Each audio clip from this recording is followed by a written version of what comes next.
नमस्कार, वणक्कम, सत श्री अकाल। कैसे हैं प्रभु? 5 टीम्स हो चुकी हैं, छठी की बारी है। नाम है यू मुंबा। पिछली बार पर्ची से यू मुंबा का आदेश आया था। पिछले वीडियो में हरियाणा स्टीलर्स की बात की थी, मोहित नांदल की बात की थी और अच्छा लगा कि आप लोगों ने बड़े सकारात्मक तरीके से उस वीडियो को लिया है। अच्छा लगा ये देख के कि हरियाणा के फैंस मोहित के जाने से और किसी बहुत बड़े रेडर के ना आने से बहुत निराश नहीं है। ये पॉजिटिविटी बनाए रखिए। आज बात करते हैं उस टीम की जिसने पहले 3-4 सीजन में जम के पॉजिटिविटी बनाई। नाम है you Mumba.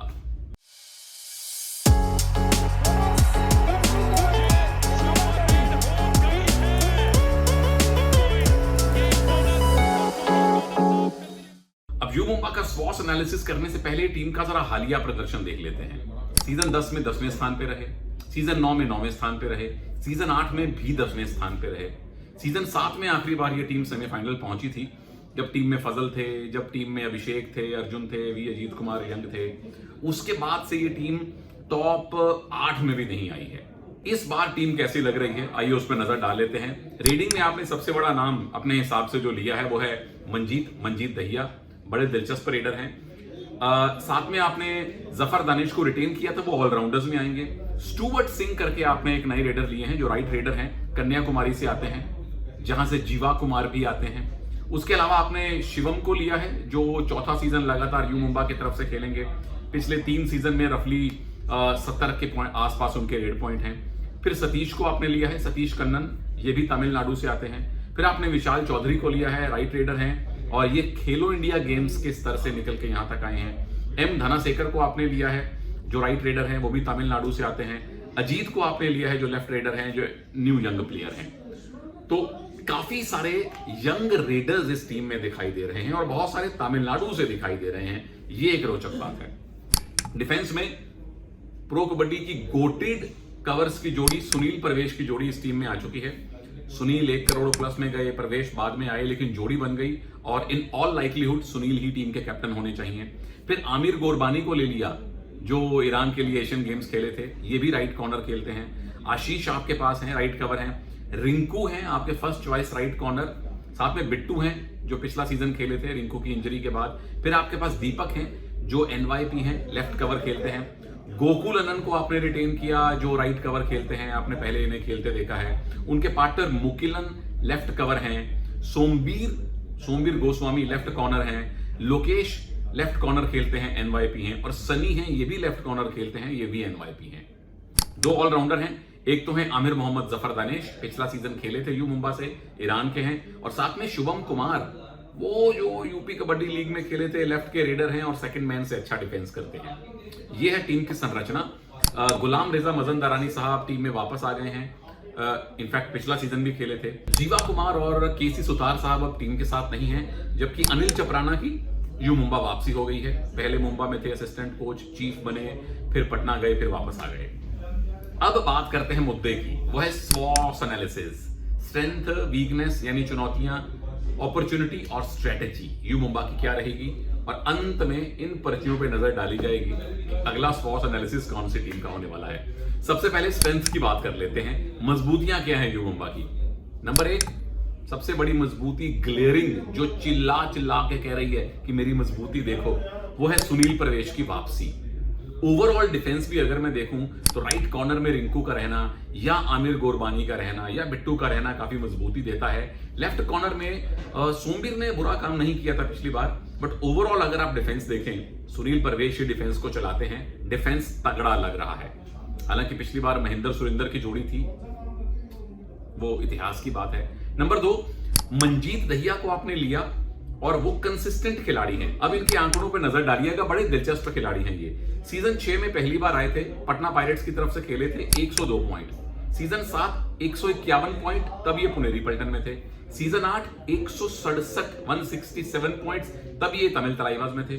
Season 9 163 point Haryana stealers में। सीजन 10 फिर पटना गए, 120 पॉइंट पटना पायरेट्स के साथ। तो हर सीजन में 100 प्लस पॉइंट ले रहे हैं और पिछले 5 में से 3 सीजन ऐसे हैं जब इनके 150 से ज्यादा पॉइंट हैं। तो मिस्टर कंसिस्टेंट मंजीत आप कह सकते हैं। दूसरी रोचक बात यह है कि मंजीत ने कोई भी 2 सीजन लगातार एक टीम से नहीं खेले। पटना, पुनेरी पल्टन, तमिल तलाइवास, हरियाणा, पटना, अब यू मुंबा, पर कंसिस्टेंट है, ये अच्छी बात है।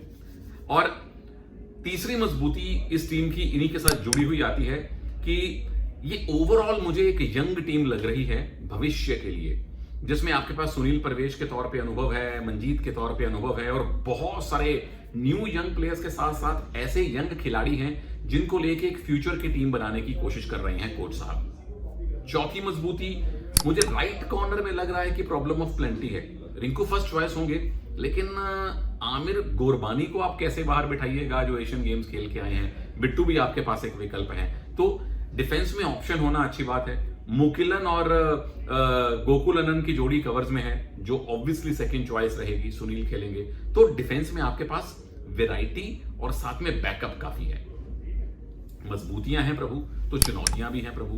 पहली चुनौती आएगी कि 3 सीजन जो पिछले 3 सीजन थे नॉट सो गुड रहे थे, बहुत अच्छे नहीं रहे थे। आपने नंबर 9 नंबर 10 से ऊपर आप पहुंचे ही नहीं। उसके बाद टीम के लिए वापसी करना, क्योंकि पहले 3 सीजन की फाइनलिस्ट टीम पिछले 3 सीजन में नंबर 8 पे भी नहीं आ पाई, तो वापसी करना ये आपके लिए एक चुनौती है। नंबर 2, रेडिंग में बहुत ज्यादा अनुभव और विस्फोटक क्षमता नहीं दिख रही, एक्सपीरियंस और एक्सप्लोसिव रेडिंग नहीं दिख रही। अच्छी रेडिंग है मंजीत, जफर दानिश दोनों के पास ठीक ठाक रेडिंग के पॉइंट हैं। जफर दानिश पिछले सीजन में 141 रेड पॉइंट थे और 7 टैकल पॉइंट थे। मंजीत के 120 रेड पॉइंट थे, तो डिसेंट रेडिंग है। पर इन दोनों में से किसी के पास लीड रेडर वाले पॉइंट नहीं है। वो 200 पॉइंट, पौने 200, सवा 200 पॉइंट लगातार नहीं आए। जफर दानिश एक ही सीजन यंग खिलाड़ी हैं, तो वो एक्सप्लोजिविटी, वो अर्जुन अभिषेक वाली, वो अनूप रेशांक वाली फिलहाल मिसिंग लगती है। तीसरी जो चुनौती आएगी वो ये कि सुनील परवेश की जोड़ी, ठीक है रेलवेज में इकट्ठा खेलते हैं, पर प्रो कबड्डी में ये 2-3 सीजन के बाद वापस आए हैं। वो जब गुजरात में ये जोड़ी टूटी थी, सुनील कहीं और चले गए, परवेश कहीं और चले गए, अब इनका रीयूनियन हुआ है। मुझे पूरी आशा है, फिंगर्स क्रॉस्ड है कि ये जोड़ी वैसे ही चलेगी, पर प्रो कबड्डी में कुछ सालों बाद ये जोड़ी इकट्ठी हो रही है। चौथी चुनौती आती है लेफ्ट कॉर्नर में। सोमवीर गोस्वामी यंग एक्साइटिंग खिलाड़ी हैं, पिछले सीजन में 40+ टैकल पॉइंट इनके थे, पर एक ही सीजन के अनुभवी खिलाड़ी हैं और ज्यादातर रेडर लेफ्ट कॉर्नर के सामने आके रेड शुरू करते हैं, तो ये एक चुनौती रहेगी यू मुंबा के लिए डिफेंस में। मौके कहां रहेंगे? बहुत सारे मौके रहेंगे। पहला मौका तो है प्रो कबड्डी की सबसे मशहूर कवर जोड़ी के लिए सुनील परवेश। दिखाइए कि जहां आपने ये जोड़ी छोड़ी थी वहीं से शुरुआत कर रहे हैं, वहीं से कहीं आगे बेहतर जा रहे हैं। नंबर 2, मंजीत और जफर दानिश, आप दोनों इन टेंडम रेड करेंगे, तकरीबन बराबर रेड करेंगे, और दोनों के पास मौका है कि अगर 12-12, 15-15 रेड हर मैच में मिलती हैं तो एक बढ़िया स्ट्राइक रेडर, एक 200 पॉइंट लाने वाले रेडर की भूमिका आप निभा सकते हैं, उस मौके को भुना सकते हैं। तीसरा मौका रहेगा कोच साहब के पास, गुलाम रेजा मजंदरानी, पहले नॉन इंडियन कोच जिन्होंने एशियन गेम्स गोल्ड मेडल जीता, पर प्रो कबड्डी में चाहे वो यू मुंबा हो चाहे वो तेलुगु टाइटंस हो, अब तक उस प्रदर्शन को वो दिखा नहीं पाए हैं। ये बेहतरीन मौका है, आपकी अपनी सबसे पहली पीकेएल टीम में वापसी हुई है, यंग टीम आपने ली है, 2-3 खिलाड़ी अपने देश ईरान से भी लिए हैं, टीम को लेके जाइए सर टॉप 6 में। और आखिरी मौका है ओवरऑल टीम के पास, क्योंकि यू मुंबा शुरुआती सीजन्स में जिन फैंस ने कबड्डी को फॉलो किया था उन सब में से बहुत सारे फैंस की फेवरेट टीम थी। पटना बाद में बनी 3 टाइटल जीत के, पर पहले 3 फाइनल यू मुंबा ने खेले, वो अनूप की टीम, रिशांक की टीम, शबीर बापू, जीवा, विशाल, सुरेंद्र, मोहित, फजल, वो जलवा काफी देर से दिखा नहीं है।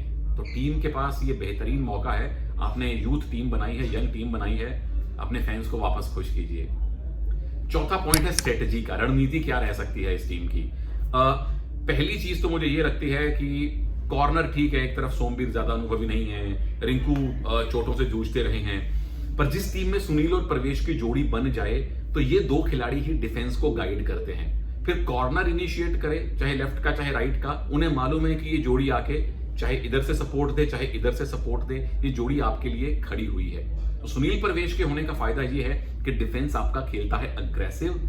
अगर कॉर्नर चला भी जाता है, आउट भी होता है, तो अगर सपोज लेफ्ट कॉर्नर आउट हुआ तो सुनील परवेश लेफ्ट कॉर्नर चले जाएंगे, राइट कॉर्नर गया तो सुनील राइट कॉर्नर खेल लेते हैं। इसीलिए डिफेंस में ये टीम खेलेगी अग्रेसिव।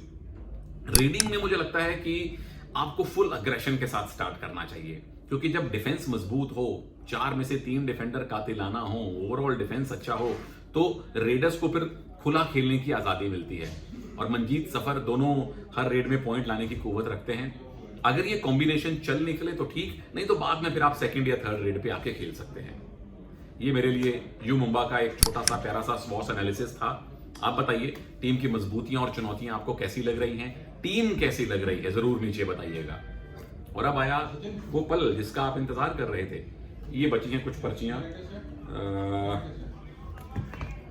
ज्यादा टीमें नहीं बची हैं, टोटल 6 हैं और इसके बाद बची हैं 5 टीम्स। अगला स्वॉस एनालिसिस प्रभु लोग। इन दोनों टीम्स में क्या कोई कनेक्शन है, आप बताइए। बी बुल्स, बेंगलुरु बुल्स और यू मुंबा में एक कनेक्शन तो ये है, दोनों टीम्स में अभिषेक सिंह रह चुके हैं। इसके अलावा सुनील परवेश तो उस टीम में नहीं खेले, लेकिन उनके पीछे रणधीर सिंह शेरावत भी जा रहे थे। अब छोड़ दीजिए कनेक्शंस को। बेंगलुरु बुल्स में इस बार आपने प्रदीप नरवाल को लिया है। ओहो हो, ये मैं कैसे भूल सकता हूं। प्रदीप इस टीम में है, अजिंक्य पवार इस टीम में है और बाद में आपने इनफैक्ट काफी देर बाद इनको वो स्ट्राइक रेडर मिले थे। बड़ी एक्साइटिंग टीम लग रही है। सौरभ नंदल इस टीम में रिटेन हुए थे, सुरजीत इस टीम में पहले थे जो अब नहीं है। विस्तार से बातें करूंगा अगले वीडियो में। तो बेंगलुरु बुल्स अगला स्वॉस एनालिसिस आ रहा है। इजाजत दीजिए, नमस्कार, जय हिंद।